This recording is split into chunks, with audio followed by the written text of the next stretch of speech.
Hi viewers, today I'm going to share with you what all I have packed as snacks for my one-day trip with my kid.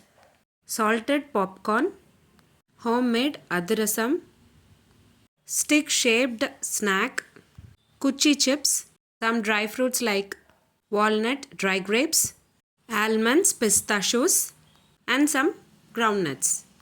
I have taken a packet of roasted groundnuts, a packet of savory, a healthy option of namkins, roasted gram.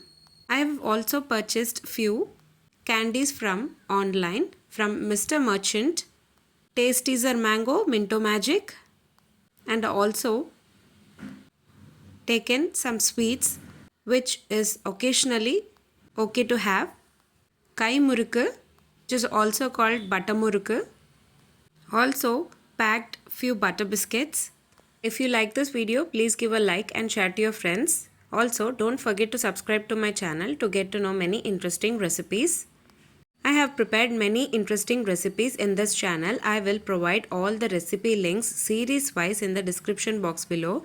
Please do check on the same. Let me meet you again in my upcoming interesting recipe. Thanks for watching.